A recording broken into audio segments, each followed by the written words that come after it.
Yo,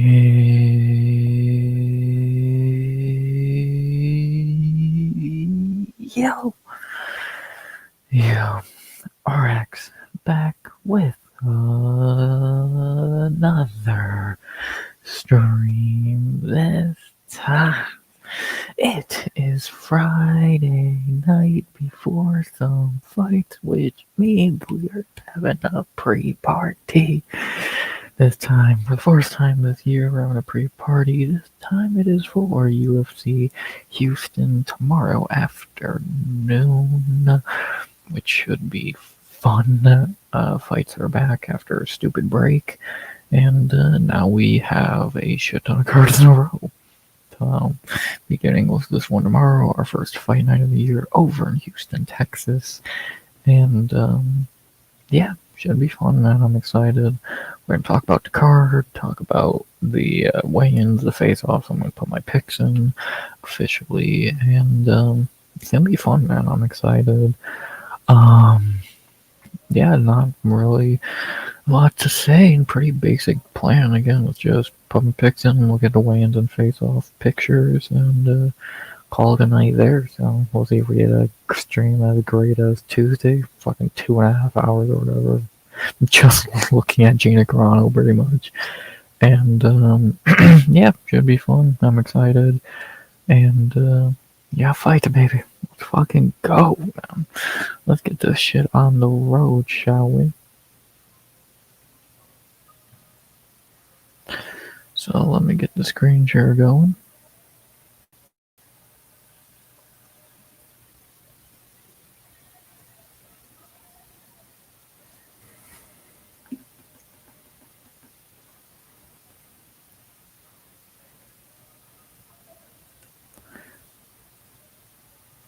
Good. I think we are good now. Screen share sometime. It takes a minute for the audio to come back in. So, but yeah, screen share's up and running, and yeah, it should be fun, man. If I'm forgetting anything to go over before we get into this shit, I don't really think all we're doing is pics and photos, so fucking do it. Y'all ready? Don't forget to get your pics in, of course, before tomorrow at 5 p.m., at least my time, 5 p.m., whatever time that would be for you. And yeah, let's fucking do it.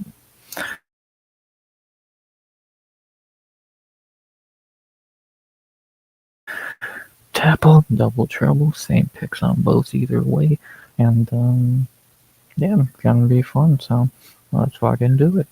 Beginning with our first fight of the night in the women's flyweight division. A very simple fight to predict, especially with the biggest betting favorite on the card on it.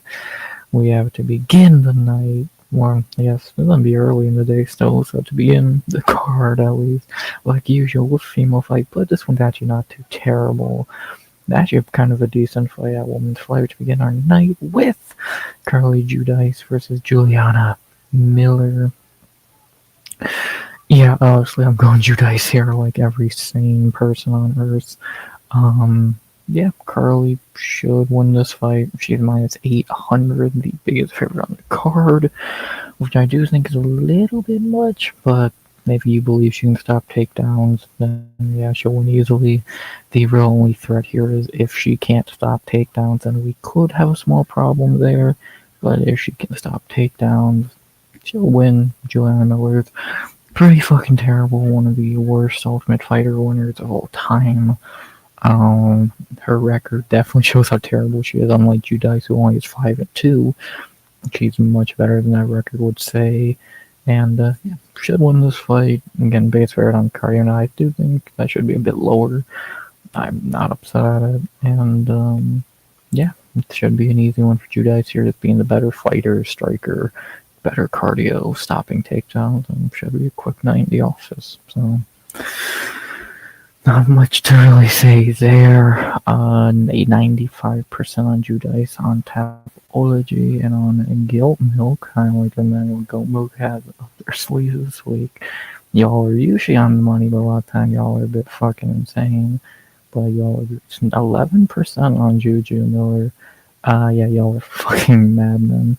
But Yeah, give me Carly pretty soundly. I'm gonna go Judice by TKO in the second. I want to go decision. Trust me, I do, but I don't know.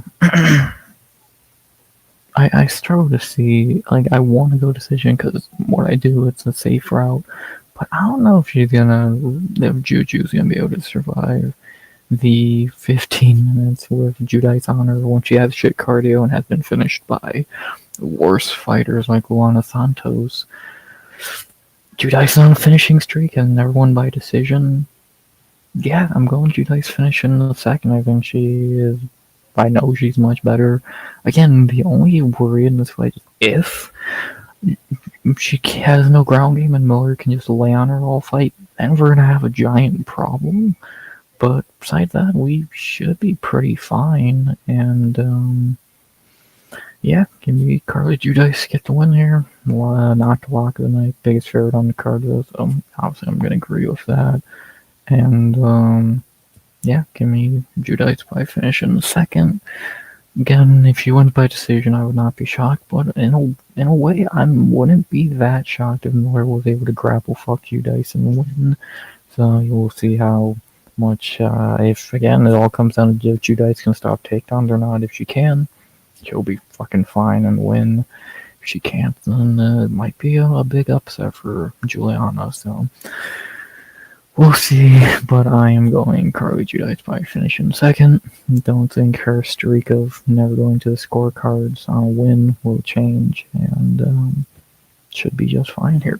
So, give me the biggest favorite on the card, no shocker, to start the night off with a finish, which, again, very rare for me to pick a finish.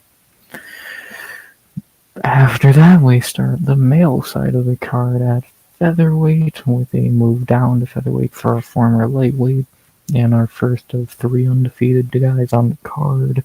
As we have in our second fight of the night, Yadier Del Valle versus Jordan Levitt. Yeah, still don't understand this fight for Levitt. Obviously, I'm picking Yadier. No shit. Don't understand Levitt moving down at this point of his career. He's not a big lightweight. But if this is what he wants to do, good on him, I guess. Yeah, this is not a great idea for Jordan. I didn't see how he looked on the scale, but he didn't make weight. We'll get into weigh-in bullshit in a little bit. Yeah, man, I don't know what to really say here.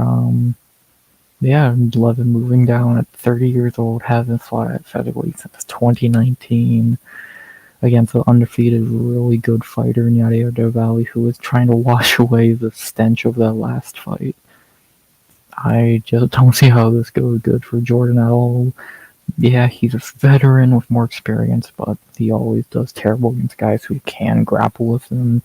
And obviously, he's not a good striker. Yadier is a good striker. So, what does that tell you? Yeah, Del Valle should win this fight. It's pretty basic idea there. And, yeah, not too much to say there. Bang odds agree. Del Valle minus 400. Yep, can't disagree there. Topology 92% for Yadier Del Valle. What is Go Milk saying? Let's see if Moss is biased for his friend. Is we doing any damage? 14% for Jordan. Yeah. Yeah, Del Valle should win this. I'm going submission in the second. I don't even see how Jordan could win this. He's not winning a striking match. I don't think he's going to be able to grapple fuck Yadier, because Yadier is a really good grappler. I don't see him catching Del Valle in a submission. I think the other way around. And again, if you look at Jordan's 3 losses in the UFC, who are they against? Guys who can grapple back. Patty, Chase, they did hang with Jordan and beat him to them, finish them. I think Del Valle will be another one.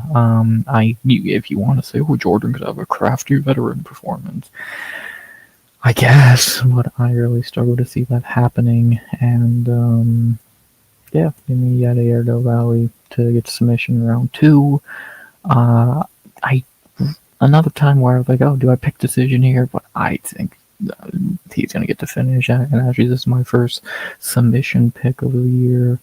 Yeah, I think you'll be able to catch him in a sub, rear naked choke, guillotine, what have you, and get the win. So, going to be undefeated, to stay undefeated, to move to 11-0. Cuban to get the win, and yeah, spoil of its weird featherweight debut. So, not much to say there. Again, could Levitt win, I guess, but it's definitely not an area where I'd be confident picking him at all. I don't even know how he would win. I think there's a better path for Juliana Miller than there is Jordan Levitt, and yeah, not much to say there. Get me out of here to catch him in the sub like chasing Patty.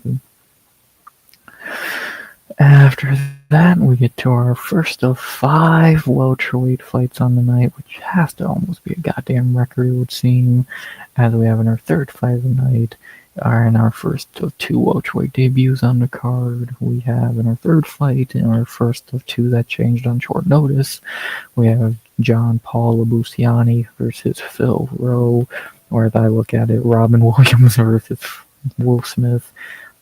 I can't unsee it on my brain. It's weird, but whatever. JPL and Phil Rowe. Yeah, the first of 5 welterweight fights, which is still batshit, but that is what it is. Yeah, obviously Labuciani is the pick here. Phil Rowe, a tough veteran, stepping in for Austin Vanderford, which is, I would say, probably a step up by a little bit, but, it's not a fucking giant. He didn't go from Austin Vanderford to goddamn Kevin Holland or some shit. So definitely a step up, but not too much. A guy in Phil Rowe who's kind of been mid in the UFC. Got a couple wins, but against no one good. Best win is Nico Price. That's lost to everyone halfway decent he's fought. Just coming off a heel kill on Kovaloff like 3 months ago. So kind of maybe a bit desperate here because he almost missed weight. I think he went back and weighed in again and made it. If not, then he did miss by a pound at 172, which is not a great look to be missing for the 3rd time in your career. But either way, it probably not making weight or not. He's still probably going to lose this fight. For Labuciani, coming off Contender Series where he looked really good, had a great knockout, got some hype, looked like the UFC really liked him.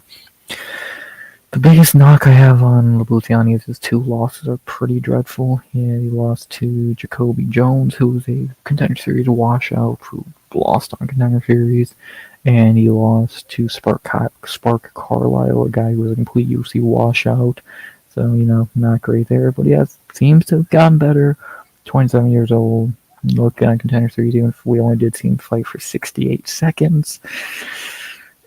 I just cannot make a can. Well, I could. I do think Phil Rowe is the best underdog we've seen so far, but I would really need to hear a really strong case to be made to picking him here, even for as little as I've seen of Labuciani and his wins and his losses being pretty terrible. I just would really struggle to pick Phil Rowe here. As much as he's a good guy, I don't think that translates to his fighting ability too much. And he's a good tester. He's a really good prospect tester, but yeah, this prospect will probably beat him. Labuciani minus 205 at plus 175. Yeah, I can't really disagree there. Maybe you want to bring it down a tiny bit. I feel that's something to break down. It should be, but probably somewhere in that ballpark of, I don't think I'd go higher than 240 or whatever. Maybe you want to have like 180, 190, sure. But yeah, I definitely would believe most people are going to agree he's a clear pick here, even for as, I guess, again, crafty veteran as Phil Rowe is. He's very beatable, and again, I really have no good wins, so on short notice, missing weight pretty much. What can you really say? It would be a really bad. Would you really need a strong case to be made for him? Luciani, 81% picked on Topology. Yep, I see that. And then what is Goat Milk saying? 78%. So Goat Milk always a bit nicer than Topology, but yeah, I'm going with Luciani by decision. I really struggle to see a finish happening here. Phil Rowe, I don't think I've been finished in the UFC, so I don't think Luciani's going to buck that trend, but maybe we'll see. But yeah, again, I think Phil is the best underdog so far, maybe, but still not one I would pick. I think most people are gonna have the same picks for the first like 4 or 5, well, at least the first 3 fights of the card for sure.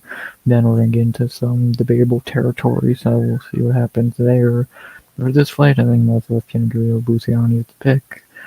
I'm gonna go decision here. Could he get fraud checked here? Sure. Again, those losses that he does have are pretty bad, but I think he should be fine. Should get the win here and get a nice veteran in his debut win. So, not really too much else to say there. Again, definitely a step up from his original debut against Vanderford, where I would have picked him to finish him. But now getting a more tough opponent, Phil. See what happens. Give me Luciani by decision, first decision of the night, and again, hopefully I'm wrong in that regard. I hope we get a finish, but if I'm picking for what I truly believe will happen, give me John Paul Luciani to get the nod here and knock off Phil Rowe, like most decent fighters do when they fight Phil Rowe. Not really too much else to say there. And now we get to the first fight where I guess you can kind of have a debate. I think you'd have a debate, even though I can see why a lot of people wouldn't disagree. So I would say this is the first one where you can really debate the winner here. I mean, maybe it's just me. Of course, I know my pick, and I doubt it's the unpredictable one. But yeah, if there was going to be a prelim to have a debate for, this is definitely one of them. One of the only ones that you can really have a debate for. If you're having a fourth fight tonight, staying at welterweight for a fight that's weirdly pretty good in 2026.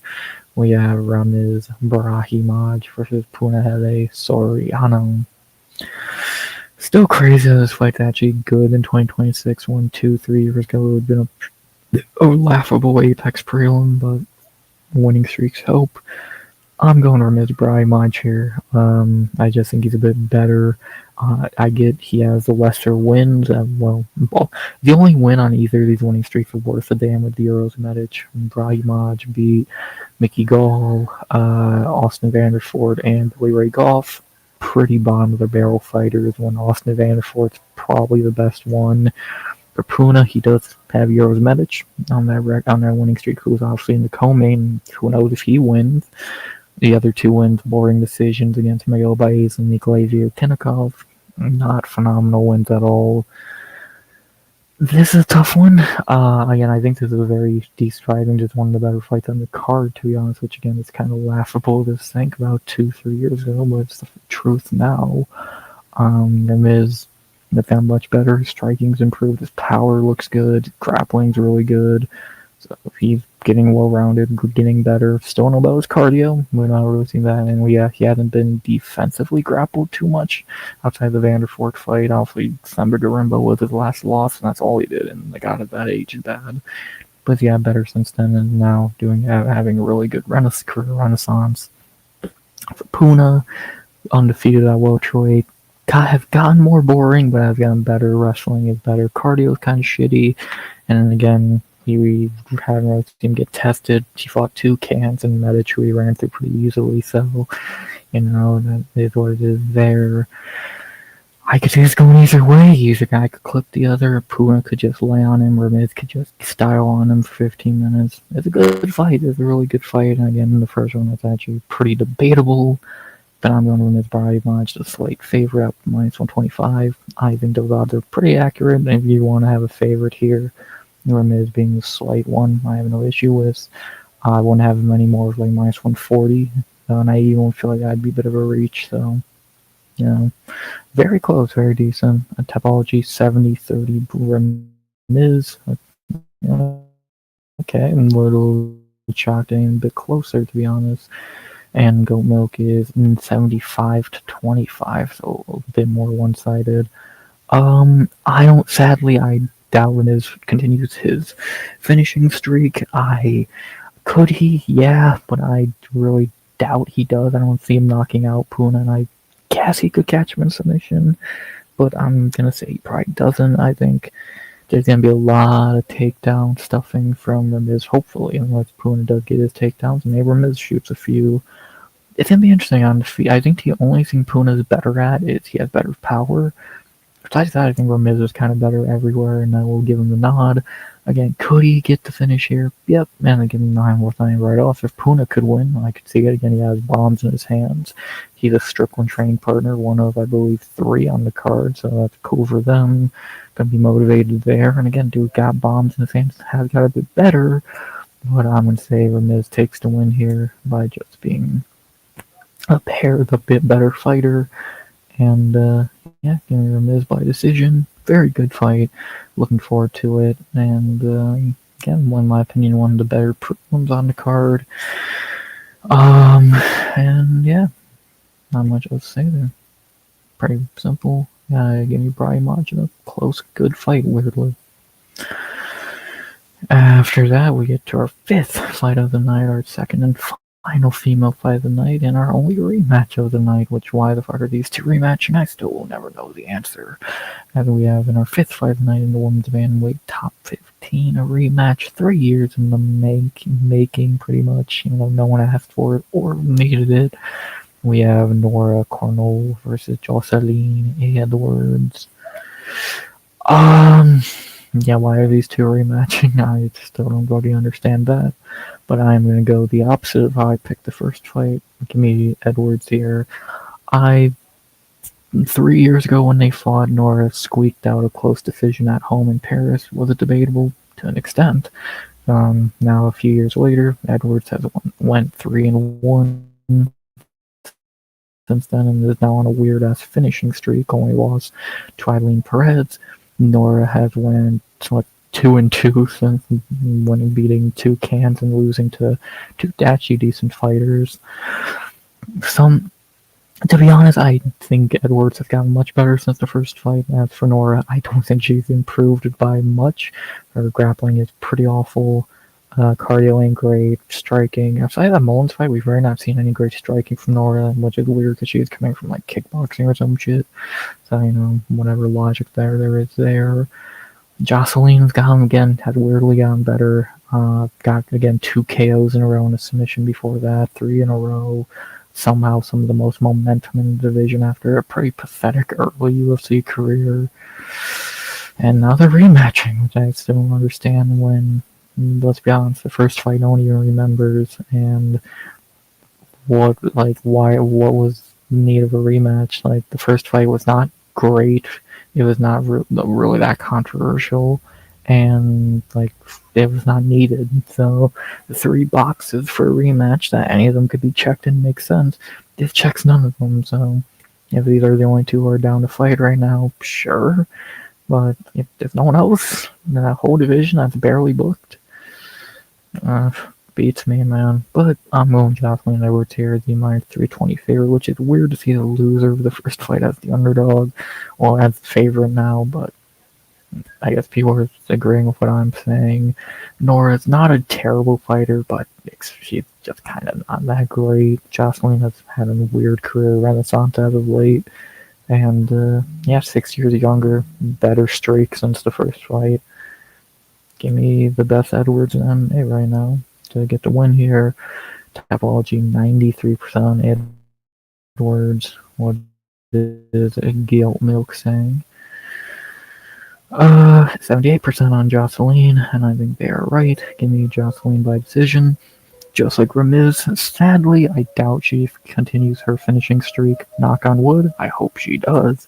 But I'm going to say she doesn't. I don't see her knocking out Nora, and I doubt she gets a submission. It's possible. I think Nora would be more gassed than Edwards late in the fight. But I'm going to say decision. Nora's never been finished in the UFC, at least, actually in her MMA career. And Jocelyn has been finishing pretty bad fighters, I'll give her that. So I think Nora has a much better durability and chin than Cash, Wada, and Chandler. And give me Jocelyn to get revenge by decision.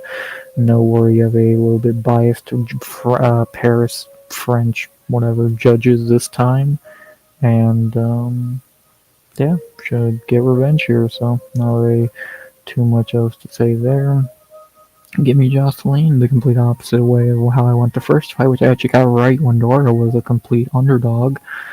Give me the other side of the coin. Give me Edwards by decision to get her revenge and set up the trilogy we're all waiting for. Oh boy. Next, after that, we head to our flyweight doubleheader on the prelims. Like I keep saying with this card, somehow the better of the two fights is the lower one on the card. Make that make sense, as we have in our sixth fight of the night, I believe, in the flyweight division, and a doubleheader there. We have, in the easiest fight to pick on the card, in my opinion, Alden Correa versus Luis Gurule. Yeah, give me Correa easily. He's my lock of the night here. I don't see a world where he loses this fight. Gurule is fucking dreadful. 0-2 in the UFC after entering the UFC 10-0. Waiting, we're gonna get like a contender series. He has one of the weakest chins I've ever seen, losing to Ode Osborne, Jesus Aguilar, two guys who I think are worse than Correa. And yeah, I think Gurule is pretty fucking terrible. Could easily make case for being the worst fighter on the card. And yeah, what more can I really say? Yeah, I can't think of a good thing to say about Gurule, so maybe I'm forgetting something, but I can't think of anything positive to say about Luis. For Cray, though, I can think of much positive to say, and I've only seen him play one time. That great debut he had at Noche against Alessandro Costa on short notice as an underdog. Looked great, dominated him, finished him. This guy's good. He's young, 27 years old, trains with Joshua Van, who just got his fight booked earlier, which we'll talk about in a little bit. Yeah, the guy is very good striker. Like, I kind of like Lubuciani. I don't love his losses outside the UFC, but they happen. He's gotten better since. And yeah, this guy looks like a real prospect now, getting a step down to a worse opponent on a full camp at home.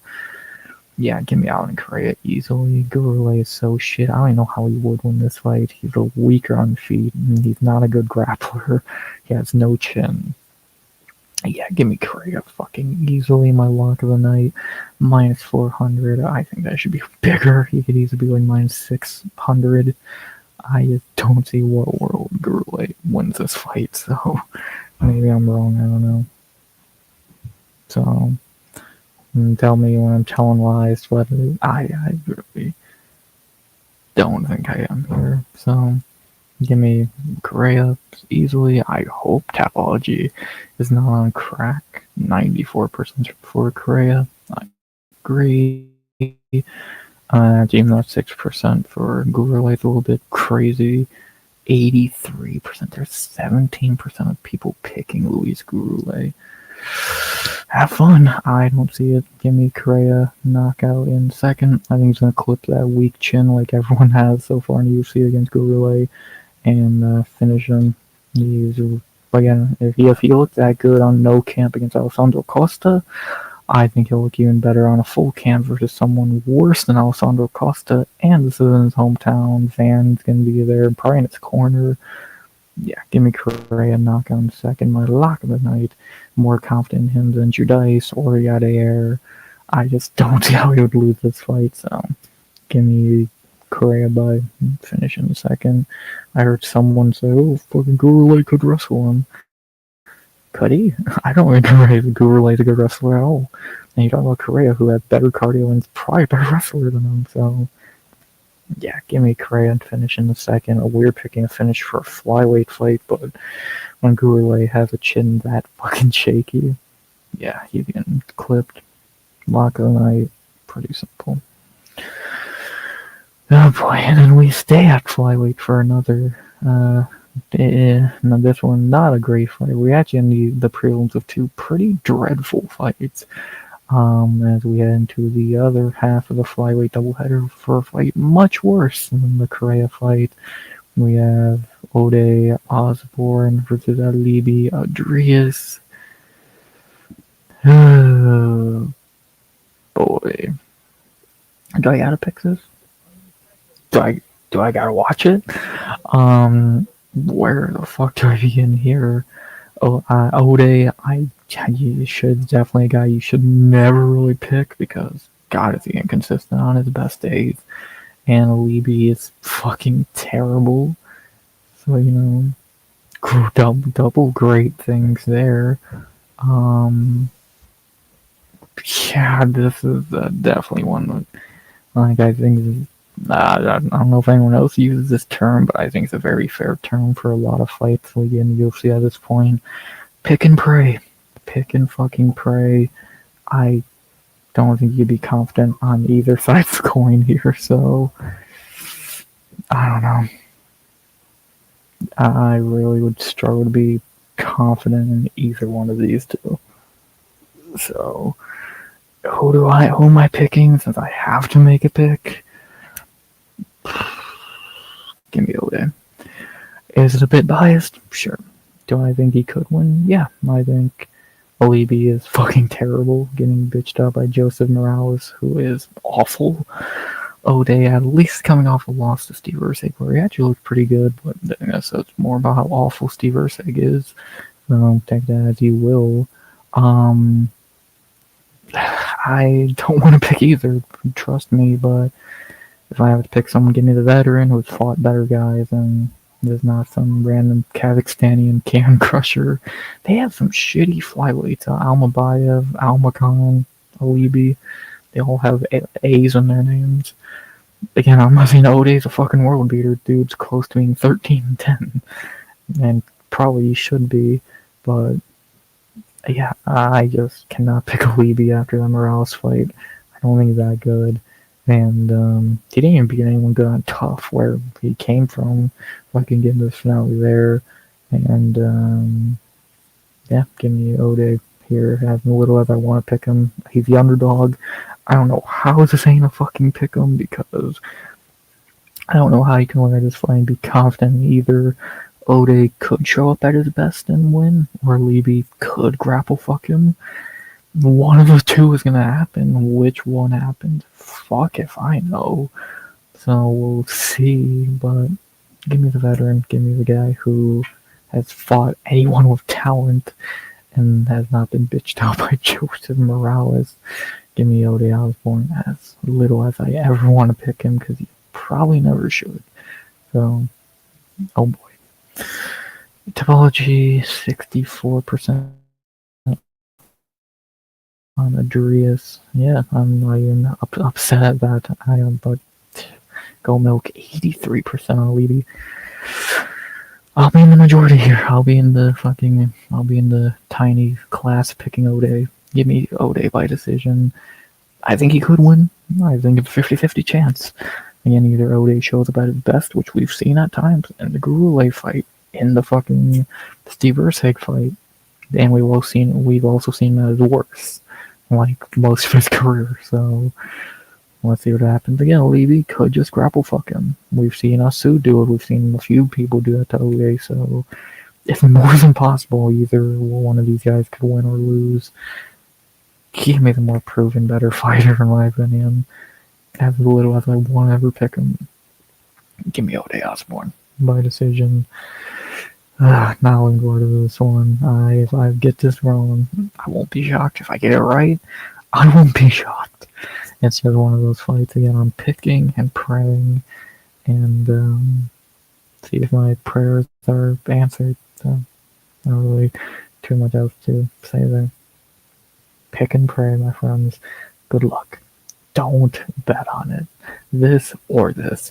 Keep your money for any other fight on this card, because these two, even picking them, feels gross. So, yeah, unless you're smarter than me, good luck. So, not really much more I can think to say there. And then to the other fight that is exactly the same in terms of I don't want to pick either because they both suck. The featured prelim match. I think this fight might be even harder to predict than the Ode fight we have in our featured prelim. Why is this the featured prelim? Chidi and Joko Wani versus Carlos Leal. Fuck. Give me Leal, I guess. I say this is a harder fight to pick, even though I have more faith in Leal than I do Ode. That makes any fucking sense. I guess I think Alibi is better than Chitty, which, maybe. Um, yeah, this fight's bad, and Jokawani is definitely on the never pick again list, because how the fuck could you ever trust him? I've been burnt by him too many times. He's one of the guys I'm the worst at picking. And Carlos Leal just got knocked out by a 57-year-old. No disrespect to Muslim Salikov, because he's really good and he would wipe the floor from Jokawani, but he's also 97 years old, so. Ew. If I have to make a pick here, give me Anthony Fantano. Slight favorite, minus 130. Sure, I guess he's better, and even if he isn't, I'm not ever trusting Chitty and Jokawani ever again unless he's fighting the legit bottom of the barrel. And even then, he might lose. He did lose to Albert Duraev. So, yeah, give me Liao. As little as I want to pick him. Yeah. Topology 61-39. So not as close as it was last time I checked. Or maybe this one was always like this. And what are we saying here? 63-37, so not far off. About the same thing. I'm going Liao by decision.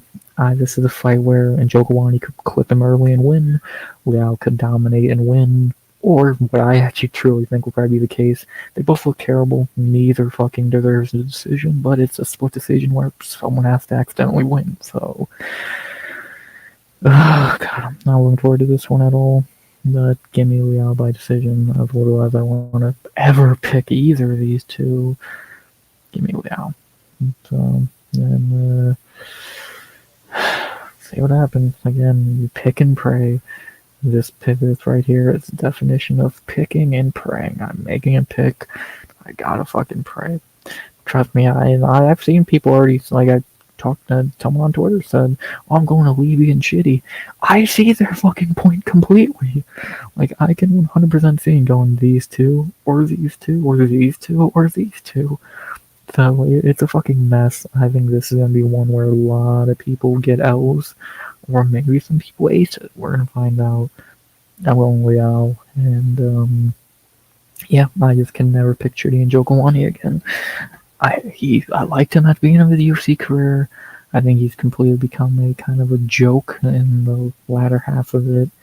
And give me Carlos Liao by decision. Then the prelims with another pick and pray. Yeah, prelims done. Some very confident picks: Judice, Chadier, Luciani, Correa, yeah, even Edwards, but then some very shaky picks, few finishes. See what happens. I think I could either be leaving these prelims pretty damn good or pretty damn terrible. Hopefully it's the first one, and we'll see what happens. So, that being said, we got 6 more fights to talk about, so let's get into them. So we got the main card, which has a few fights that won't take too much time, but you know me, I like to ramble. As we have to begin the main card, it's actually a perfect main card opener. As terrible as the fight is, skill-wise, it should be fun at least. We have in our main card opener in the middleweight division a fight that definitely should not go too long, because neither of these guys know what a decision is, and barely either know what winning is anymore. We have to open the main card, Zach Reese versus Michel Pereira. Oh boy, I gotta pick one of these two. I will say right now, I think the best underdog on the card, not named Sean Strickland, is Zach Reese. I don't know why he's the underdog, and why he's a bigger underdog now than he was last time I looked. How can you trust Michel Pereira anymore? Okay, losing to Fluffy, I get that. Since Abus Magomedov, well, okay, and Kyle Dawkins. That's fucking atrocious. I don't know what Fluffy did to Pereira, but he broke him, and yeah, he's done. He's only 32 years old, but yeah, he looks completely washed. He's not the same guy, and I don't think this is going to go well for him. Truly, at this point, I think Reese is better. Pierre has looked like a joke for 3 fights in a row now. At least 2 of them are unexcusable because of Boost and Kyle Dawkins.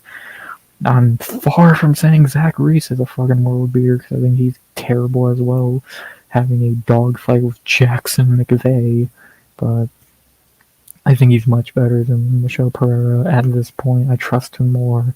Having Pereira as another guy like Njokwani, who are on the never pick again list. So give me Zach Reese here. Best underdog on the card that I'm picking. Hometown guy. Give me Zach Reese. Pretty soundly. Not too worried. I can't pick Michel Pereira anymore. Trust me, I did. I did for his last 3 fights. No more. Tapology, it's close. Closest odds we're going to probably see 55 to 45 for Reese. Go Milk, I won't be shocked around Team Pereira. I know that it's like a mugshot. Team Pereira, they are. Wow. I'm going Zach Reese by knockout first. I think he's going to clip him just like Dawkins did and end his UFC career. I just cannot trust Michel Pereira anymore. Prime Michel Pereira, really fun. The backflips, the this and the that. Awesome. We have not seen that guy in a couple years. Again, we definitely haven't seen him at middleweight. So, as little as I want to pick him, because he's kind of terrible, give me Zach Reese. I cannot pick Michel Pereira in 2026. And give me the best underdog on the card that I'm picking, not named John Strickland. Give me Zach Reese, hometown guy, to open the main card with a bang. Not really too much else to say there. I think no Shama for this Pereira, and that's about that. Why the fuck is he the favorite? After that, we get to the undefeated battle at welterweight, the other fight that changed on short notice last week. We have an 11-0 battle at welterweight between Jacoby Smith versus Josiah Harrell. 11-0 versus 11-0, thanks to Seo Kyun Ko pulling out about a week ago. Harrell stepped in for a second time in his career. First time was against Jack Della a couple years ago, which where he had to get pulled from because of a brain something. Had he been able to recover from that and get some wins and get back. Now stepping in against Jacoby Smith, who was 2-0, but has looked very shaky in his last fight against Nico Price. Not a great look there. Hometown guy on one side. Hey, I'm a good guy from Ohio on my side. And Harold, so that's pretty sweet. Yeah, this is interesting. We haven't seen too much on either of these guys. Harold, obviously making his debut, so we've never seen him before. Jacoby, only seen 2 fights, 1 good, 1 bad, counting contender series. 2 good, 1 bad. This is a tough one. I could see an Ethan Ewing situation here where Harold comes in and beats Jacoby, or I could see Jacoby going back to his contender series form and looking great. Excuse me. I'm very intrigued, but I'm going to go with the UFC guy. I'm going to go with the guy I've actually seen fight. Give me Jacoby Smith. Now, would I be shocked if Harold won? No. I think the betting odds are a little bit off. Because, again, we've not seen Harold. Obviously, again, and with the Ethan Ewing thing, can you really ever count out a short-nosed debut guy? I would say no, especially against a guy who struggled with Nico Price. But I just cannot make myself pick Harold. I was picking Seo Kyun Ko to beat Jacoby Smith for sure. But I cannot pick a debut guy who I've never seen before. I think Jacoby's only struggled 1 time. He still won. So I'll give him another chance. If he struggles again here and wins, I'm not picking him again. And yeah, not much else to really say there. I don't know, man. This is a tough one, but who's to lose in arrow? I'm saying it's going to be Harold. Betting odds agree, and I think they are a little wide. Tapology really agrees. 91%. No one going with the Ethan Ewing idea with Harold. Is Goat Milk believing in the muscle hamster even less? Jesus Christ. Again, I won't be shocked if it's an Ethan Ewing situation, but I'm going to say it's not, and I'm going Jacoby Smith by decision.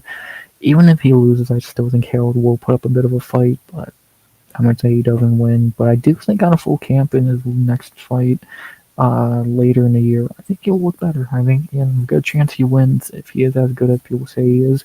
Maybe even wins here. But I'm going the proven UFC guy, even if he has struggled against bad competition. And to be honest, I think this might be the best opponent he's fought so far.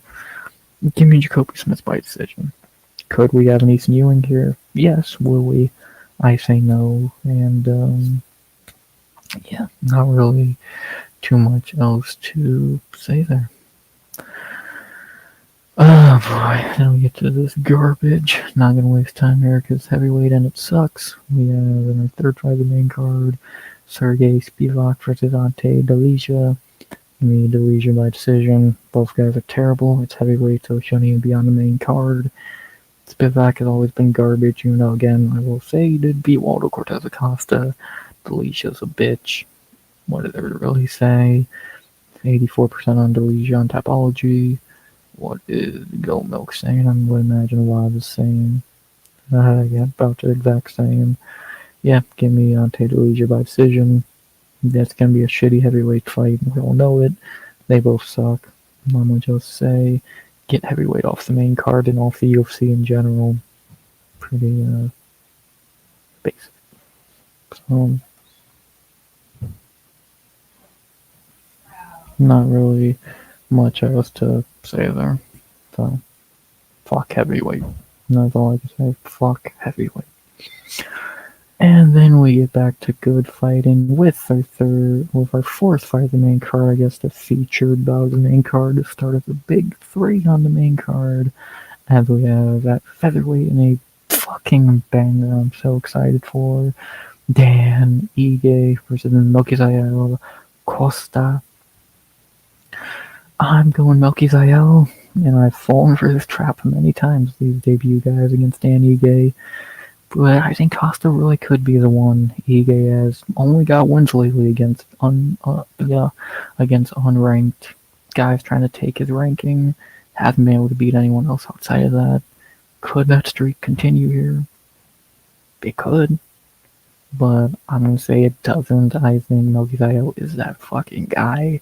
He's well-rounded. He's a fucking shoot-to-box member. He's really fucking good.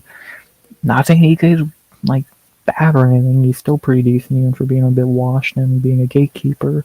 But I think he is really slowing down his career.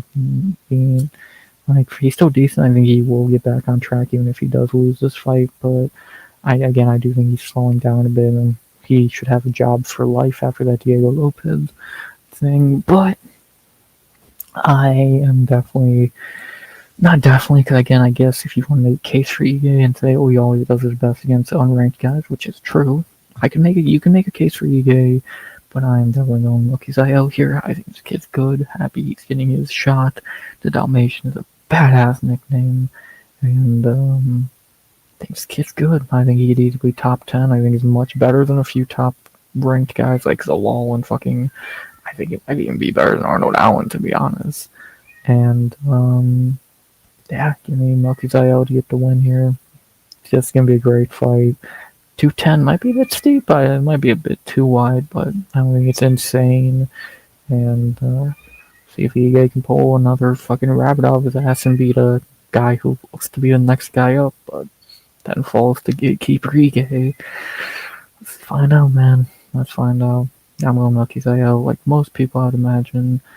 82% to 18. Oof, not everyone giving up on Ige, but I get it. Trust me, I fucking get it. Go Milk 89 to 11. Dude, there's some guys, other guys on this card getting picked more than Ige, which is a bit crazy, but again, I get it. I really do. I'm going Melquizael here as well. I'm going Melky by decision. I don't see him finishing Ige. Really, no one finishes Dan Ige. And I don't really know how he even would finish him. Don't see him knocking him out. I don't see him submitting him. That'd probably be the path, but again, I kind of struggle to see that. I don't even know who the last person to finish Dan Ige was. Was there even someone to finish Dan Ige in the last couple of years? So we know Ige finishes people, and if he lands those bombs, Melky could be fucked. But I'm going Melky to get the win here, and yeah, not really much else to say. I think he's going to be the one to finally take Ige's ranking, but you never know with Dan Ige. He becomes somehow a top fighter against unranked guys, so see if that holds true again. But I'm gonna go Makizayo. Then we have the co-main event of the evening, a fight that has no worries of it being finished because how could it not be?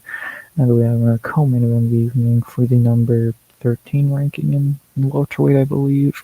A banger. Still wish it was Kevin Holland, but a banger nonetheless. As we have in our co-main, Joff Neal versus Euros Medic. This is gonna be a banger, man. I'm so excited for this fight. I'm gonna maybe my most I would easily say the craziest pick I have on this card. Give me the doctor. Give me Euros Medic. I think Joss is kind of at the end of his road. He ducked Kevin Holland openly for this card. He even fucking admitted it. And since, what has he, like, even the last couple years, what has he done?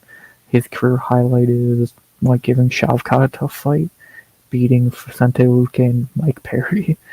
I've not seen anything from Neal, especially lately. No one even remembers he beat RDA a couple years ago. Or a year ago. So it's like, I just really think Neal's a bit overrated. At this point, if not even a little bit before now. And I think Medic can clip him. He got knocked out by Prates. He's not the most active. 35 years old. Euros. Is he the most skilled fighter? God, no. He's a one-round fighter who has a lot of power. But if he can clip him like he did Salikov, who I would pick Salikov to beat Jeff Neal easily.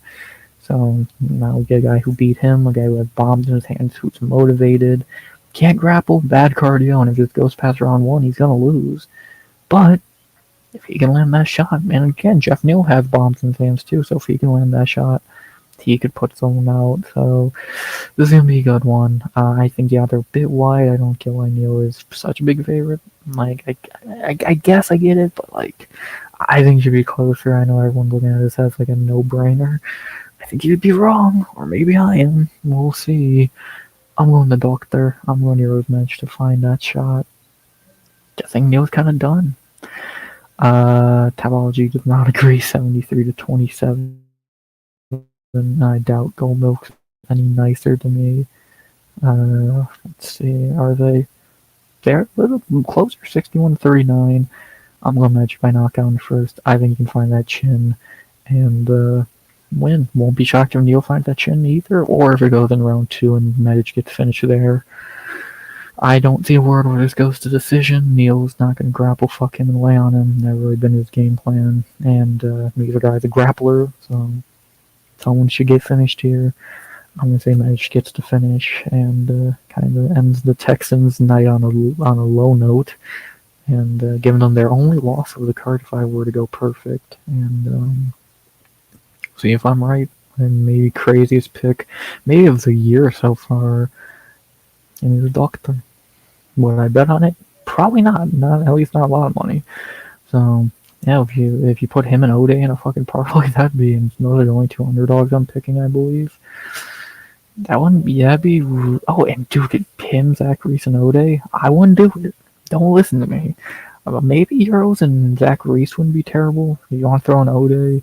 That'd be a hell of a fucking dog parlay, but you would have to have a lot of balls, and they'd pay pretty well. There's some Yanni the Greek bullshit for you, but who knows? I'm not super confident.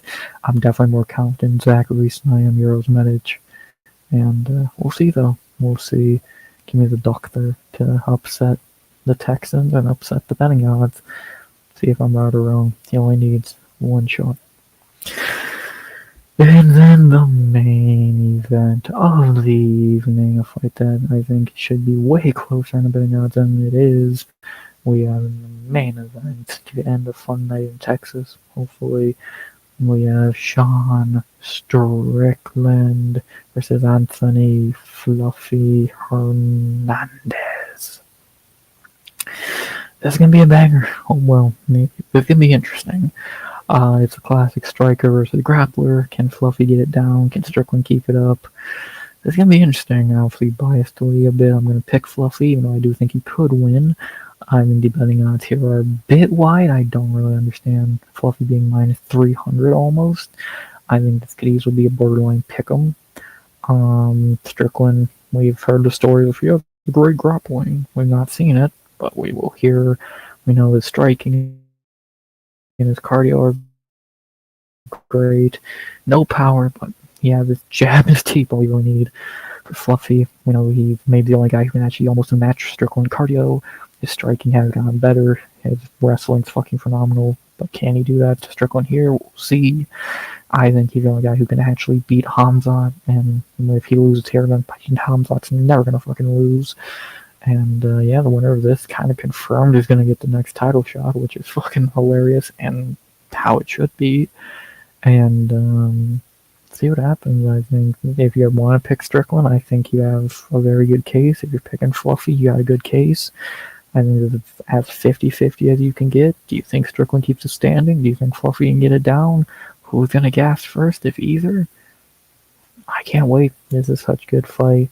And I'm going to biasly go Fluffy, but because I would rather see Fluffy win. But if Strickland wins, good on him, man. He earned it. I'm not a fan of Strickland. I think he's a fucking idiot. But if he wins, he wins. I'll give him his props. See what happens. Again, I think Strickland's easily the best underdog on the card at those odds. We'll see what happens, man. We'll see what happens. Topology, not as close as I would have thought. 64-36. I think that should be a bit closer, but again, everyone kind of just writing Strickland off as being washed and shitty. I hope they're right, but I'm a little more realistic and not biased. That says a lot. Goat Milk, even more one-sided towards Fluffy. How interesting. Everyone done with Strickland. Just kind of got the easy fight feels that everyone's writing him off. We'll see if he writes back. Yeah, I'm going Fluffy biasedly. If they're finishing this fight, I'd be a bit shocked. So I doubt that happens. But you never know. I think Strickland could win this. Fluffy could win this. Either way, I'm very excited. And give me Fluffy. Bit biased, but also I do think he could win. But I think Sean could win.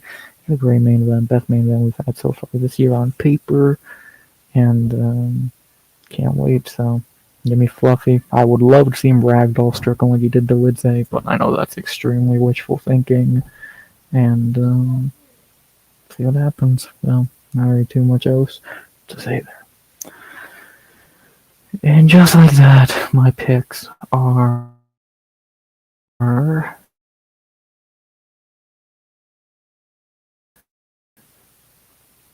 with my Gomo picks in as well. There you go. My full picks are in, and yeah, what else can you really say?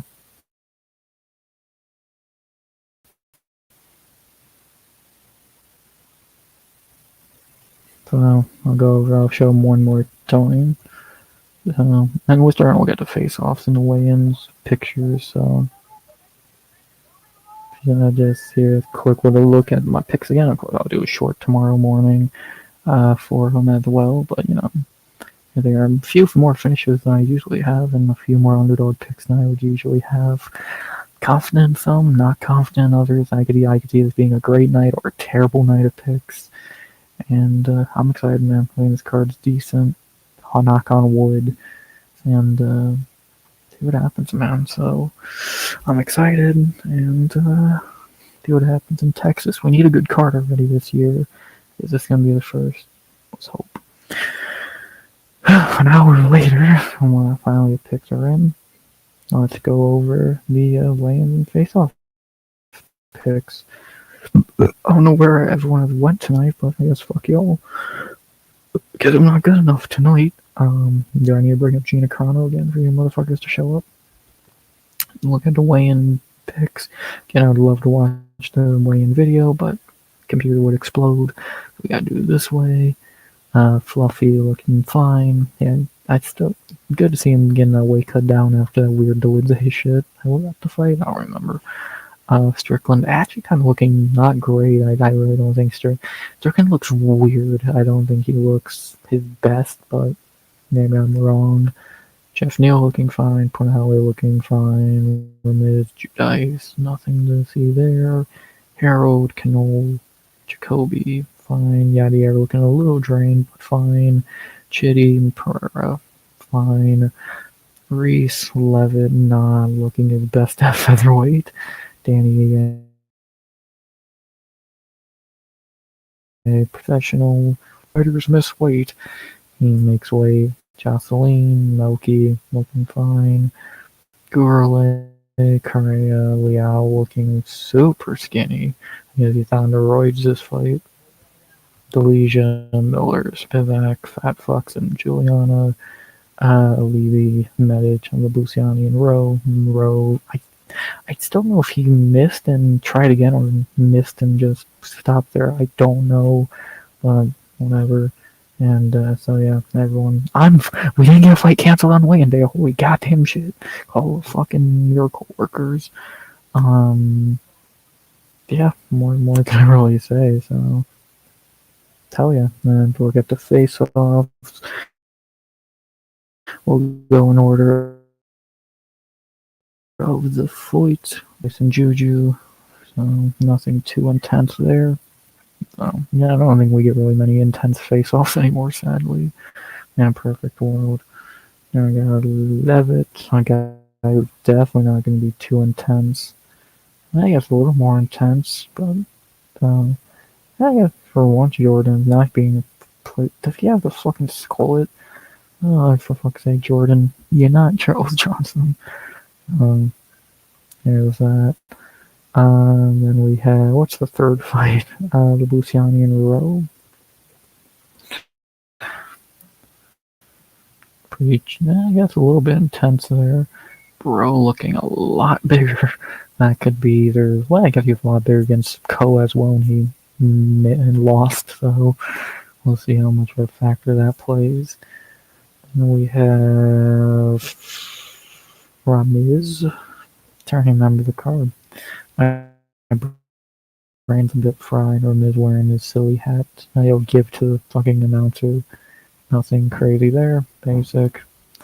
Then we got Edwards and Cornell. The rematch we've all been waiting for. Yeah, not as intense as you'd think. Because these two have no beef, they're just fighting again for whatever reason. Then it'd be Correa. My boy. Cool as a cucumber. Gonna wipe the floor of Baldy. And then we have O'Day. With O'Day and Levy. Bit intense, very intense. But respectful at the same time. Boy, wish me luck on that one. I wish everyone luck picking that one. So, then we got Liao and Chitty. Nothing crazy there. What a fucking difference a few hours make. He goes bald and gets on the roids again. Yeah, Liao not as small as I thought he would look against Chitty, so see how that works. Then we got Pereira and Reese. Normal face. I wanted a few in the thumbnail. About saying where time Pereira is actually almost the same height as the guy he's fighting. Usually Pereira kind of towers over everyone, so I wonder if he did his stupid flips off the scale. Then you got Jacoby Smith. Not Anthony Smith. Yeah. Jacoby a bit bigger than him. We'll see how much that plays a factor. Then I got Ante and Spivak. Does anyone give a fuck? No. Both shitty heavyweights next. Then you got Ige and Milky Way. A bit intense. Milky doing his normal little face paint. Ige being Ige. That's gonna be such a good fight. Then we have Joff and Medic. Calm. No shocker there. And we ended on the main event. The Strickman. I guess just saying Strickland gets you the whole card. Yeah, Strickland being as awkward as always at a face-off. See what happens, man.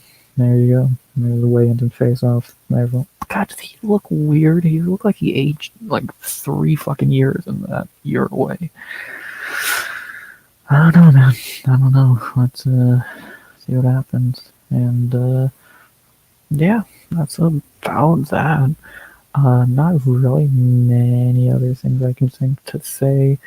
Like, there's a few like minor little things. Well, not minor, but talking points. Obviously, talked about earlier, and just right there on the little fucking news cycle thing. Joshua Van versus Tatsuro Taira official for April co-main event. Awesome. The main event is looking to be Yuri and Alberg for the vacant belt. Awesome. But apparently it might be Yuri and fucking Yuri and Hamzat. I don't understand that at all, but yeah, obviously that ain't happening. And then apparently Paragon's going to be in New Jersey in May. So yeah, if any of that holds true. The Van part is official. The other two we'll see. And something I forgot to talk about earlier in the week, Anthony Smith and Bare Knuckle Fighting Championship is back, which is awesome. I really liked that promotion when it happened.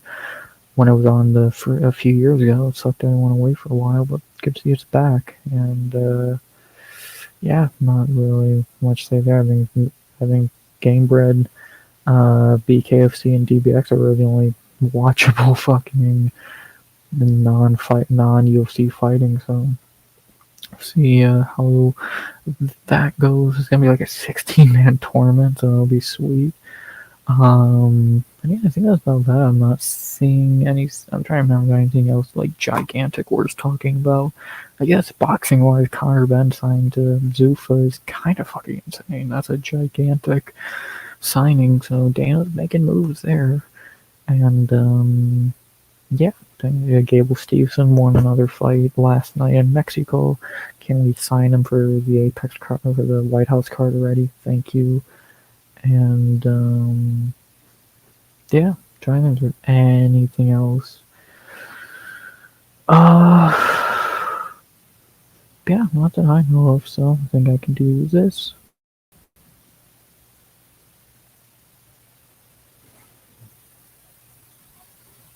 After an hour of talking to myself, because y'all are assholes who don't show up. I guess I'm not good enough outside of Tuesday night. Yeah, I think that's about all I gotta say on this fucking Friday, mate. Yeah, I did my picks, looked at weigh-ins, looked at face-offs, talked about the other little shit. I think we're ready. I think I'm ready for fights tomorrow, man. We got the picks in, and we're fucking ready. And yeah, everybody, next time you'll hear from me will be the after party tomorrow night after the card. So we'll see if hopefully I'm in a good mood after that, but card could be ass, so we'll fucking see. And then, yeah, I'll have my picks short out tomorrow morning, and then everything begins, so we'll see what happens. And, yeah, not really too much else to say there. Again, pretty much talked to myself for an hour. I enjoyed Tuesday. Can we go back to that where y'all actually showed up, you fucking assholes? And, yeah, not really too much else to say there, so yeah, not telling. Oh, that's about that. So with that being said, not very much else to be said outside of, as always, I hope you enjoyed the stream. Please like, comment, subscribe, to so to go by the end of 2026. Fuck, 2 views by the end of 2026 would be nice. As always, also any say I'm gonna believe I am. Picks are in, fights are ready, everyone's on weight, and we're all good. Let's see what happens tomorrow in Texas as fights are back. By saying, as always, RX out. Good vibes only. And always.